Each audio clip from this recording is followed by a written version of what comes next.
नमस्कार, मैं हुसैन रिजवी। सुशांत केस में ईडी से जुड़ी एक बड़ी खबर है। रिया चक्रवर्ती के भाई शौविक चक्रवर्ती से आज ईडी पूछताछ करेगी। ईडी ने शौविक को पूछताछ के लिए सम्मन किया है।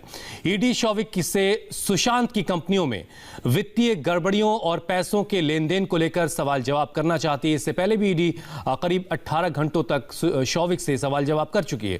ईडी की शिकायत पर ही नारकोटिक्स कंट्रोल ब्यूरो ने यानी एनसीबी ने भी केस दर्ज किया है। एनसीबी भी बहुत जल्द शौविक से पूछताछ की तैयारी कर रही है,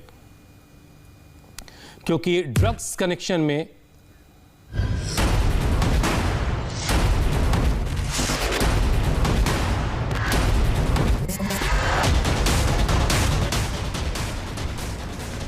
सुशांत केस की जांच कर रही एजेंसियां मौत की मिस्ट्री सुलझाने के लिए मुंबई पहुंची थी, लेकिन अब जांच एजेंसियों की तफ्तीश का एंगल चेंज होकर नशे के नेटवर्क की तरफ मुड़ गया है। सुशांत केस की जांच जैसे जैसे आगे बढ़ रही है, ड्रग्स के डरावने कनेक्शन की पूरी फिल्म नजर आ रही है। कौन सुशांत मौत मिस्ट्री में आरोपी नंबर 1 रिया चक्रवर्ती से सीबीआई 35 घंटे तक पूछताछ कर चुकी है। पिछले 2 दिन से रिया के माता पिता से पूछताछ हो रही है। अब पूछताछ के लिए अगला नंबर रिया एंड फैमिली के एक और सदस्य शौविक चक्रवर्ती का है। ईडी ने पूछताछ के लिए शौविक को समन भेजकर आज हाजिर होने को कहा है। ईडी के अधिकारी आज रिया के भाई शौविक से पूछताछ करेंगे। पहले भी शौविक से ईडी करीब 18 घंटे पूछताछ कर चुकी है। एनसीबी भी जल्द शौविक को पूछताछ के लिए समन जारी कर सकता है। गिरफ्तार ड्रग पेडलर जैद और बासित की कस्टडी लेना एनसीबी के लिए बेहद महत्वपूर्ण है, क्योंकि इनकी कस्टडी लेने के बाद में एनसीबी के अधिकारी चक्रवर्ती परिवार से पूरे ड्रग्स कनेक्शन और इस सिंडिकेट को खंगालने की कोशिश करेंगे कि किस तरह से ड्रग्स के इस काले कारोबार से चक्रवर्ती परिवार जुड़ा हुआ है और उनके साथ इंडस्ट्री से और कितने नाम इसमें शामिल हैं।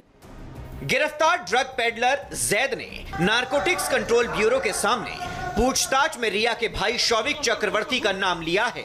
जाहिर है शौविक के बचने के सभी रास्ते अब धीरे धीरे बंद हो रहे हैं।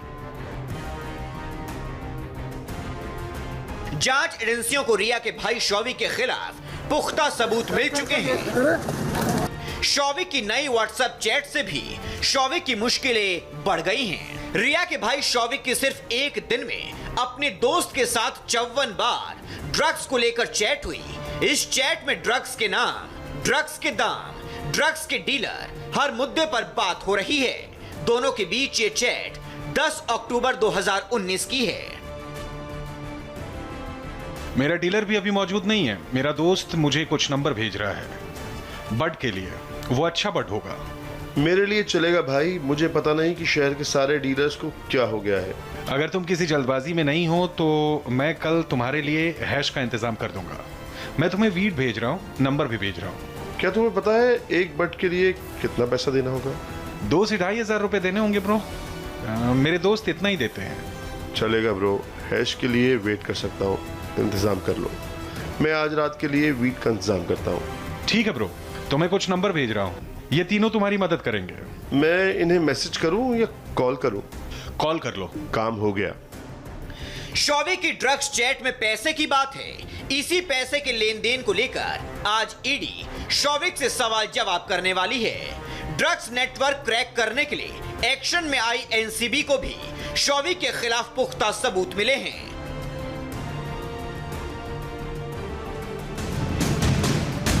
सुशांत केस में पूछताछ के दौरान ईडी को ड्रग्स कनेक्शन के जो इनपुट मिले उसने एनसीबी को दे दिए। ईडी के इनपुट पर 27 और 28 अगस्त को एनसीबी ने छापेमारी की। ड्रग पेडलर जैद ने पूछताछ में शौविक को ड्रग्स सप्लाई की बात मानी है। ईडी की टीम पहले भी शौविक से 18 घंटे तक पूछताछ कर चुकी है। पहले राउंड की पूछताछ के दौरान ईडी ने शौविक चक्रवर्ती से उसके कारोबार, कमाई, निवेश, रिया और सुशांत के साथ यूरोप टूर और सुशांत के साथ कंपनी बनाने को लेकर पूछताछ की थी। इस पूरे मामले में शौविक अब वो किरदार बन चुका है जिस पर तीनों एजेंसियों की नजर है। अगर शौविक को किसी भी एजेंसी ने गिरफ्तार किया तो ये रिया के लिए सबसे बड़ा झटका होगा। शौविक चक्रवर्ती गिरफ्तार हुए ड्रग्स के मामले में, फिर रिया के ड्रग्स को लेकर जया शाह से लेकर गौरव आर्या तक हुए चैट्स को लेकर यह एक अहम सबूत साबित होगा। फिर सैमुअल मिरिंडा की भी बारी आएगी और रिया चक्रवर्ती की भी। जांच एजेंसियों को ड्रग्स केस में जो सबूत शौविक के खिलाफ मिले हैं, ठीक वही सबूत रिया के खिलाफ भी हैं। अगर शौविक की गिरफ्तारी हुई तो रिया का बचना भी बेहद मुश्किल हो जाएगा। दिल्ली से अतुल भाटिया के साथ राजीव सिंह और दिनेश मौर्य, इंडिया टीवी, मुंबई। और अब बात सुशांत डेथ मिस्ट्री में हो रहे लगातार खुलासों की। सुशांत सिंह राजपूत की रहस्यमयी मौत के मामले में कल सीबीआई जांच का 13वां दिन था, लेकिन जांच और पूछताछ के बीच सुशांत की बहनों और पिता का वो बयान सामने आ गया जो उन्होंने सुशांत की मौत के बाद मुंबई पुलिस के सामने दिया था। अब केस में नया मोड़ आ चुका है। दोनों तरफ के वकीलों के बीच शुरू हो गई है कानूनी दांवपेच की जंग। सुशांत के पिता के वकील का कहना है कि जांच की दिशा को भटकाने की साजिश की जा रही है।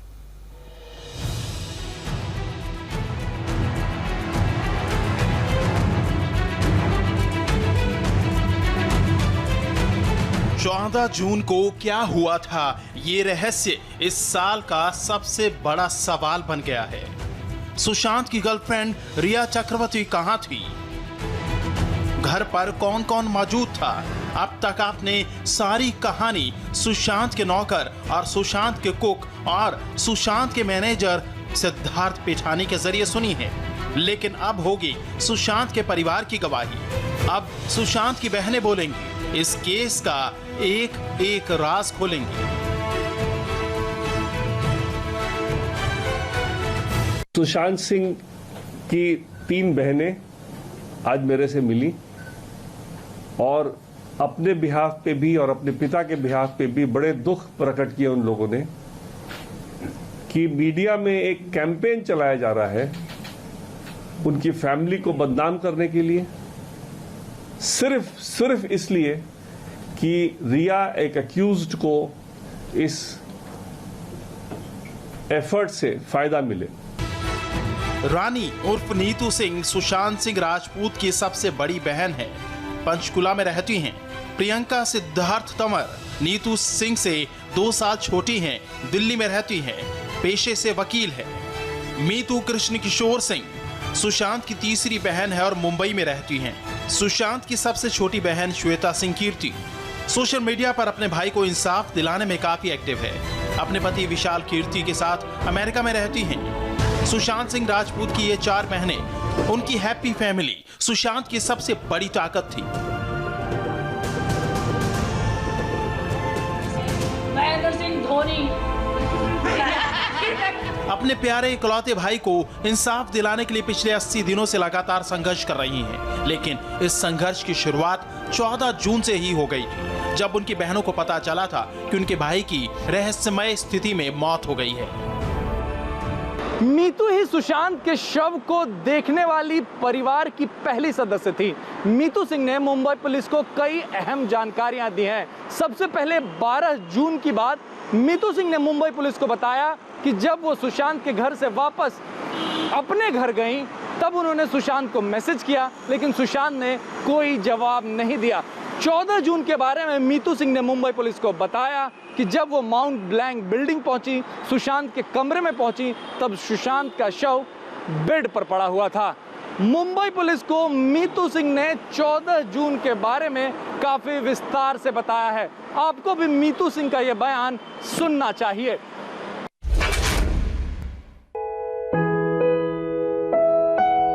चौदह जून 2020 को मैंने सुबह 10:30 बजे सुशांत को कॉल किया, लेकिन उसने कॉल नहीं उठाया। इसलिए मैंने सुशांत के साथ रह रहे सिद्धार्थ पिठानी को कॉल किया।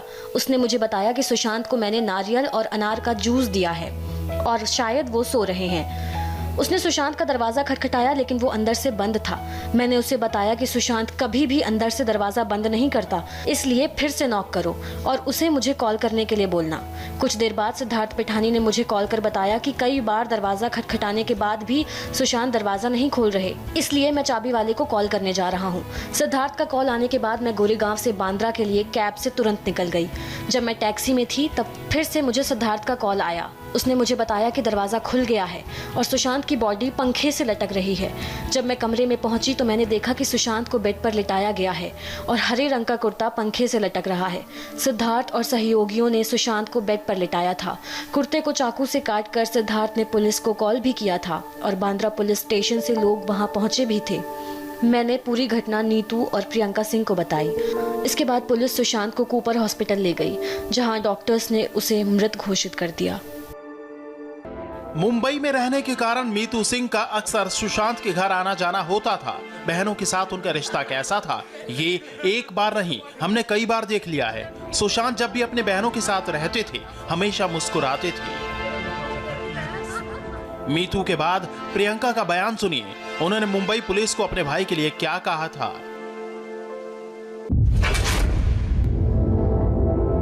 प्रियंका ही सुशांत की वो बहन है जिसके बारे में रिया चक्रवर्ती ने कहा था कि जब वो सुशांत के घर पर रुकी थी तो गलत इरादे से छूने की कोशिश कर रही थी, लेकिन सच क्या है पता नहीं।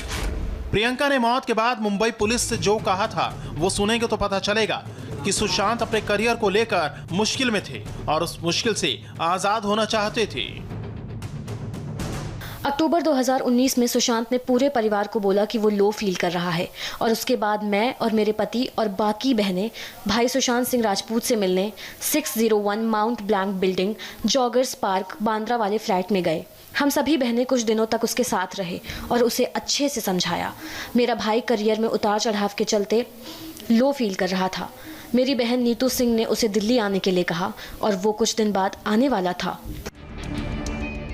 आपको समझना होगा कि सुशांत के फैमिली मेंबर्स के ये बयान मुंबई पुलिस ने कब दर्ज किए। सभी बहनों, सुशांत के पिता और जीजा के स्टेटमेंट उस समय रिकॉर्ड किए गए जब वो सुशांत की मौत के सदमे में थे। उन्हें कुछ सूझ नहीं रहा था।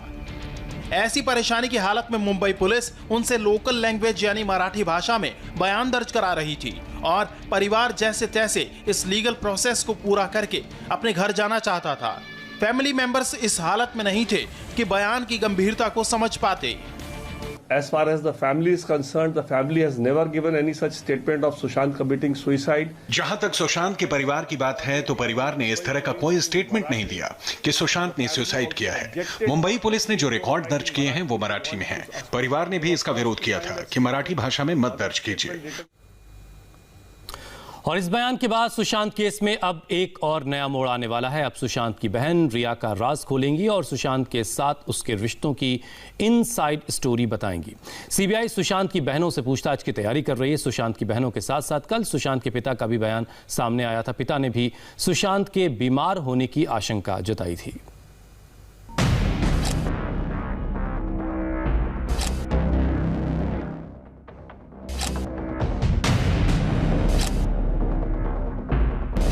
सीबीआई को सुशांत सिंह राजपूत की रहस्यमय मौत की जांच शुरू किए हुए 2 हफ्ते हो चुके हैं। सीबीआई के साथ साथ ईडी और एनसीबी की जांच सुशांत मामले में एक एक परत खोल रही है। लेकिन कल जैसे ही सुशांत की मौत के बाद मुंबई पुलिस को दिए सुशांत की बहनों और पिता का बयान सामने आया, केस में नया मोड़ आ गया है। सबसे बड़ी कानूनी टक्कर शुरू हो गई है। दोनों पक्षों के वकील भिड़ गए। बहनों को आपने सुन लिया, अब पिता को सुनिए। जिस रास्ते पर चलकर मुंबई पुलिस ने जांच की शुरुआत की, क्या उसका इशारा पिता ने किया था? मेरी अपने बेटे से आखिरी मुलाकात 13 मई 2019 को हुई थी। तब सुशांत 2 दिन के लिए पटना आया था। वो किसी तनाव में नहीं था। मैं आमतौर पर सुशांत को फोन नहीं करता था, व्हाट्सएप मैसेज भेजता था, क्योंकि मुझे लगता था कि सुशांत अपने काम में बिजी होगा। मेरी अपने बेटे से आखिरी बार बातचीत 7 जून को हुई थी। तब मैंने उसे पटना आने को कहा था। जवाब में सुशांत ने कहा कि देखता हूँ, अभी तबीयत ठीक नहीं चल रही। मुझे पता नहीं मेरे बेटे ने आत्महत्या क्यों की। उसने मेरे साथ कभी किसी टेंशन या डिप्रेशन के बारे में बात नहीं की। हो सकता है उसने डिजेक्शन की वजह से आत्महत्या की हो। जो बात सुशांत के पिता ने पुलिस के सामने 14 जून को कही थी, अब वो जमाने के सामने है। लेकिन जिस वक्त में ये सामने आया है, उस समय पर परिवार वाले सवाल उठा रहे हैं। सीबीआई और ईडी रोजाना पूछताछ कर रही है और इसी बीच बयान लीक हो जाते हैं। सुशांत सिंह की 3 बहनें आज मेरे से मिली और अपने बिहाफ पे भी और अपने पिता के बिहाफ पे भी बड़े दुख प्रकट किए उन लोगों ने कि मीडिया में एक कैंपेन चलाया जा रहा है उनकी फैमिली को बदनाम करने के लिए। यहां वक्त एक ब्रेक है। ब्रेक के बाद देखिए 12 घंटे की पूछताछ में सुशांत की बिजनेस पार्टनर ने कितना बताया, कितना छिपाया।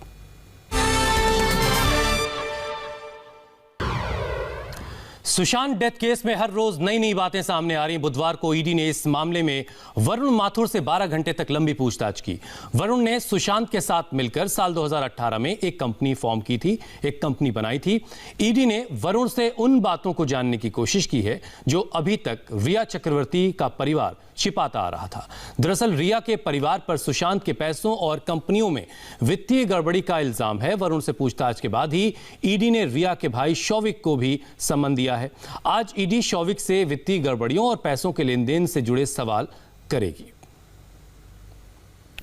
यहां वक्त एक और ब्रेक का है। ब्रेक के बाद देखिए आधी रात किसने हैक कर लिया पीएम मोदी का ट्विटर अकाउंट। नमस्कार, आप देख रहे हैं इंडिया टीवी। आपके साथ मैं हूं अर्चना सिंह। खबर प्रधानमंत्री नरेंद्र मोदी के ट्विटर अकाउंट से जुड़ी हुई। पीएम मोदी की पर्सनल वेबसाइट के ट्विटर अकाउंट को हैक कर बिटकॉइन में कोरोना रिलीफ फंड के लिए डोनेशन की मांग की गई। हैकर ने कोविड-19 रिलीफ फंड के लिए डोनेशन में बिटकॉइन की मांग की थी। हालांकि करीब 1 घंटे बाद फर्जी ट्वीट्स को डिलीट कर दिया गया।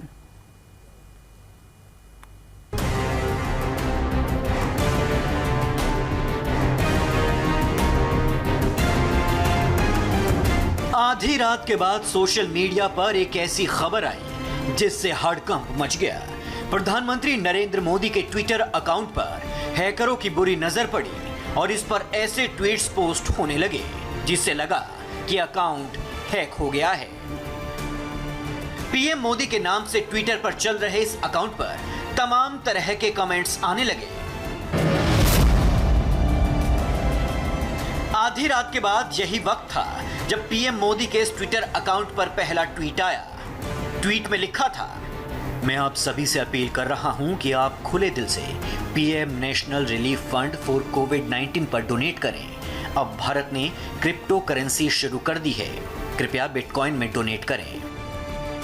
पीएम मोदी के इस ट्वीट में कोरोना को लेकर लोगों से दिल खोलकर डोनेट करने की अपील की गई है। खास बात यह है कि इसमें पीएम केयर्स फंड में नहीं बल्कि PM national relief fund for कोविड-19 पर डोनेट करने की अपील की गई। साथ ही इसमें बिटकॉइन में ही डोनेशन देने को कहा गया। अभी इस ट्वीट को लेकर हम बात ही कर रहे थे कि ठीक 2 मिनट बाद इस अकाउंट से फिर से एक ट्वीट हुआ। इसमें वही बात दोहराई गई, लोगों से दिल खोलकर डोनेशन देने की अपील की गई। मैं आप सभी से अपील कर रहा हूं कि आप खुले दिल से PM national relief fund for कोविड-19 पर डोनेट करें। अब भारत ने क्रिप्टो करेंसी शुरू कर दी है, कृपया बिटकॉइन में डोनेट करें। और अभी एक ब्रेक के लिए रुकेंगे। ब्रेक के बाद आपको बताएंगे 118 ऐप्स बैन करने के भारत के फैसले को अमेरिका ने क्यों कहा द क्लीन नेटवर्क। चीन को भारत ने जोरदार झटका दिया है। मोदी सरकार के डिजिटल स्ट्राइक पार्ट 2 में 118 ऐप को बैन किया गया। भारत के इस फैसले का अमेरिका ने भी समर्थन किया। अमेरिका ने इस मुहिम को द क्लीन नेटवर्क का नाम दिया और दुनिया के तमाम देशों को इस मुहिम से जुड़ने की अपील की।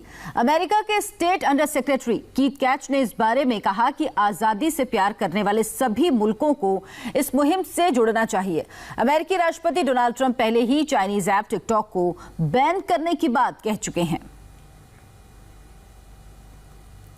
बॉर्डर पर रहने वालों के लिए क्यों बनाए गए सीमेंट वाले बंकर, बताएंगे पूरी खबर ब्रेक के बाद।